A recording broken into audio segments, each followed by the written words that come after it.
الف اللہ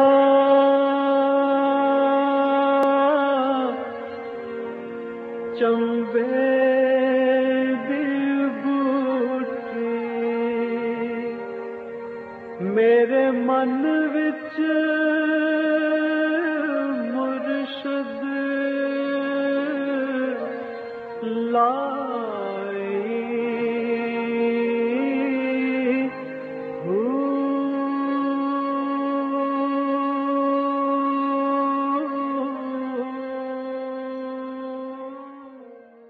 بسم اللہ الرحمن الرحیم۔ السلام علیکم، پروگرام المرشد اور میں ہوں منور عتیق۔ ناظرین محترم، آپ کے سوالات ہیں اور رہنمائی کے لیے ہمارے ساتھ موجود ہیں ہمارے بہت ہی محترم جناب حضرت امیر محمد اکرم عوان صاحب۔ آپ سلسلہ نقشبندیہ اویسیہ کے شیخ ہیں، مترجم قرآن ہیں، مفکر قرآن ہیں، شاعر ہیں، ادیب ہیں، بہت سے حوالے ہیں آپ کے تعارف کے۔ حضرت جی بہت شکریہ، آپ نے وقت دیا۔ امیر حمزہ کا سوال پہلا شامل کرتے ہیں ملتان سے۔ انہوں نے پہلے تو آپ کو سلام اور پھر دعا کہ اللہ تعالیٰ آپ کو صحت و تندرستی والی لمبی عمر عطا فرمائے اور آپ کا سایہ ہمیشہ ہم پر قائم رکھے۔ یہ کہتے ہیں کہ میرا سوال یہ ہے کہ حضرت عیسیٰ علیہ السلام سے منقول ہے کہ جب دنیا میں اللہ اللہ کرنے والا کوئی نہ ہوگا تو اللہ پاک دنیا میں ایسے جانور بھیجیں گے جو پوری دنیا کو ایک نوالا بنا کر کھا جائیں گے، اور اللہ پاک نے حضرت موسیٰ علیہ السلام کے دریافت کرنے پر یہ بھی فرمایا کہ میرے علم میں ہیں اور میری چراگاہوں میں چر رہے ہیں۔ حضرت جی اس واقعے سے کیا مقصود ہے اور ایسے جانور کون ہوں گے؟ الحمدللہ رب العالمین والصلاة والسلام علی حبیبہ محمد وآلہ وصحبہ اجمعین۔ اعوذ باللہ من الشیطان الرجیم، بسم اللہ الرحمن الرحیم۔ یہ روایت میں نے کہیں نہیں دیکھی، نہ پڑھی نہ سنی، صحیح، غیر معروف سی روایت ہے۔ ٹھیک ہے۔ چونکہ نبی کریم صلی اللہ علیہ وسلم کی بارگاہ میں عرض کیا گیا کہ حضرت قیامت کب ہوگی، تو آپ صلی اللہ علیہ وسلم نے ارشاد فرمایا حتی لا یقولا اللہ اللہ، کما قال رسول اللہ صلی اللہ علیہ وسلم، کہ جب کوئی اللہ اللہ کہنے والا نہیں رہے گا تو قیامت قائم ہو جائے گی، ہر چیز تباہ ہو جائے گی، کوئی نئے جانور پیدا نہیں ہوں گے، صحیح، بلکہ زمین و آسمان ہر چیز کائنات تباہ و برباد ہو جائے گی۔ صحیح۔ تو یہ جو اللہ اللہ ہے یا اللہ کا ذکر ہے یا نبی صلی اللہ علیہ وسلم پر ایمان اور اطاعت ہے، اسلام پر عمل ہے، یہ کائنات کی بقا کا سبب ہے۔ بالکل ٹھیک۔ اور قرآن کریم میں ارشاد ہے من شیء الا یسبح بحمدہ، کائنات کی کوئی ایسی چیز نہیں ہے جو اللہ کی تسبیح نہ کرتی ہو۔ صحیح۔ اس سے بھی حاصل یہی ہوتا ہے کہ جب کوئی تسبیح، جانور ہو، زمین ہو، پتھر ہو، پہاڑ ہو، دریا ہو، درخت ہو، پرندہ ہو، کوئی بھی مخلوق جب ذکر چھوڑ دیتی ہے تو ختم ہو جاتی، تباہ ہو جاتی، مر جاتی ہے۔ یعنی کوئی ایسی چیز نہیں ہے جو اللہ کی تسبیح نہ کرتی۔ اس کا مطلب ہے کہ وہ ہوئی سامنے ہے جو تسبیح کرتی، جو نہیں کرتی وہ نہیں رہتی۔ تو ان روایات سے، قرآن سے، حدیث سے یہ ملتا ہے کہ جب کوئی بھی اللہ اللہ کرنے والا، یہ چیزیں جتنی ہیں نباتات، حیوانات، یہ انسان کے تابع ہیں۔ صحیح۔ وَخَلَقَ لَكُم مَّا فِي الْأَرْضِ جَمِيعًا، جو کچھ زمین میں بنایا تمہارے لیے بنایا۔ جب انسان اللہ اللہ چھوڑ دے گا تو ان سے خود چھٹ جائے گی، کیونکہ یہ تو انسان کے ساتھ ریلیٹڈ ہے نا، بالکل ٹھیک، اس کے تابع۔ بالکل صحیح۔ تو جب انسان چھوڑ دے گا تو ان سے چھٹ جائے گی، جب چھٹ جائے گی سب کچھ تباہ ہو جائے گا۔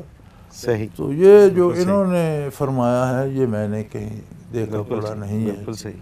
صحیح۔ حضرت جی اگلا سوال شامل کرتے ہیں، انہوں نے اپنا نام نہیں لکھا، لاہور سے ہیں۔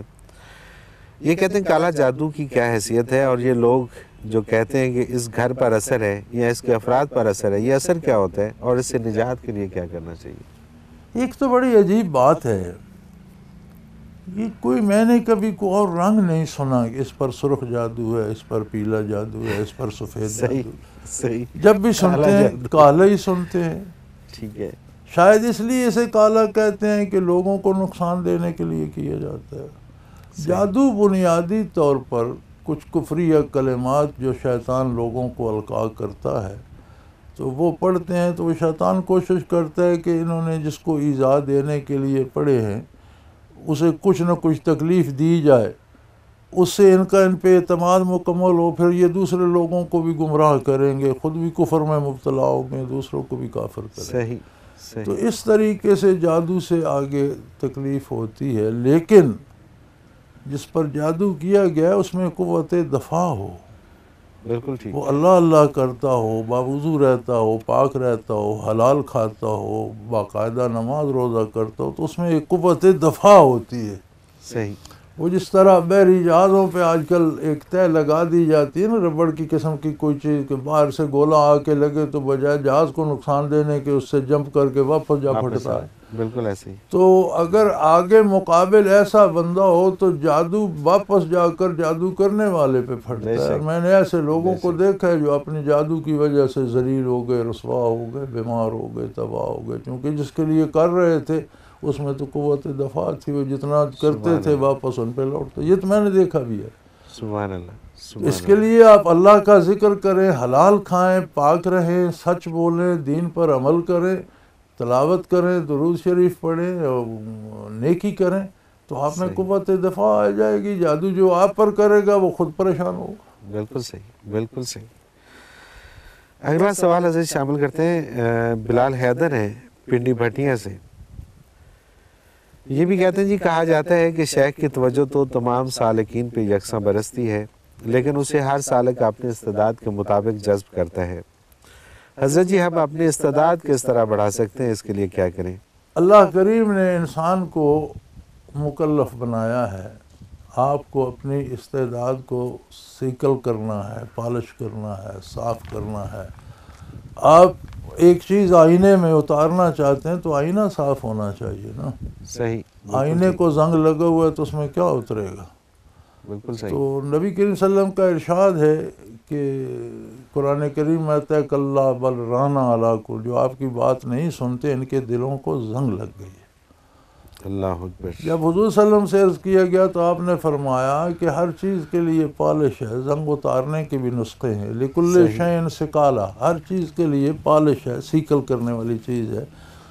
اور سکالۃ القلوب ذکر اللہ کما قال رسول اللہ صلی اللہ علیہ وسلم، دلوں کی پالش اللہ کا ذکر ہے۔ سبحان اللہ۔ دلوں کو ذاکر کیجئے اور اس پالش کو رگڑیے، اللہ کرے صاف چمک ہو جائے اور اس میں برکات اتر آئے۔ شیخ کی توجہ میں نے بڑی دفعہ کہا بھی ہے، لکھا بھی ہے کہ بارش کی مانند ہوتی ہے، برکات نبوت بارش کی مانند ہوتی ہیں۔ مومن پہ برستی ہیں تو اسے اور کامل بنا دیتی ہیں، کافر چٹان کی مانند ہوتا ہے، اس پہ برستی ہیں تو کوئی جو مٹی تھی وہ بھی بہا لے جاتی ہے، رویدگی کی کوئی شکل جو تھی وہ بھی بہہ جاتی ہے۔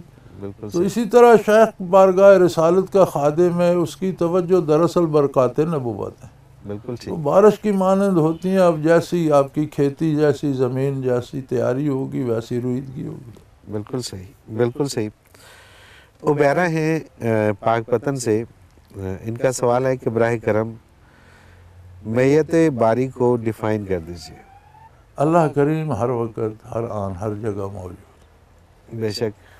قرآن کریم میں کفار سے بھی یہ کہا گیا کہ جہاں تم 2 یا 3 یا 4 سرگوشیاں کرتے ہو تو وہاں 2 میں تیسرا اللہ، 4 میں 5واں اللہ، تمہارے ساتھ اللہ موجود ہوتا ہے۔ صحیح۔ جب تم اکیلے بیٹھ کر سوچو وہ بھی، تب بھی اللہ تو ہر جگہ، ہر آن، ہر وقت موجود۔ تو پھر معیت کیسی جب وہ غیر حاضر ہی نہیں؟ بالکل ٹھیک ہے۔ سوال یہ پیدا ہوتا ہے کہ کیا ہمیں اس کے ہونے کا ادراک ہے یا نہیں؟ بالکل ٹھیک، بالکل صحیح۔ تو معیت باری یہ ہے کہ جتنا جس شخص کو ادراک اللہ نے دے دیا کہ وہ اللہ کو موجود سمجھتا ہے، اتنی اسے معیت باری نصیب ہوئی۔ اللہ تو ہر وقت ہر جگہ ہے، لیکن کیا ہمیں خبر بھی ہے؟ اور یہی وہ چیز ہے کہ اگر یہ دل میں آ جائے اور اس کے ہونے کا احساس پختہ ہو جائے، اس نے تو فرما دیا نا وَهُوَ مَعَاكُمْ أَيْنَمَا كُنْتُمْ، کہیں ہو کسی حال میں اللہ تمہارے پاس موجود ہے۔ بالکل ٹھیک۔ اب وہ تو ہے، ہمیں ادراک ہے کہ اللہ میرے پاس موجود ہے۔ اللہ، اب اس کے لیے ہمیں وہی بات دل کو صاف کرنا پڑے گا، پالش کرنا پڑے گا، تاکہ وہ دل اس بات کا ادراک کرے کہ میرا اللہ میرے پاس موجود ہے۔ بالکل صحیح۔ حضرت جی اگلا سوال شامل کرتے ہیں، یہ رومان ہے سرگودا سے۔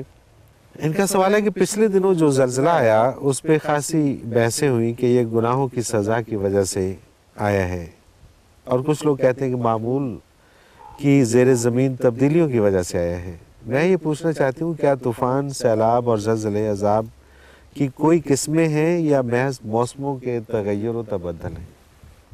اس میں بیٹا دونوں چیزیں ہیں۔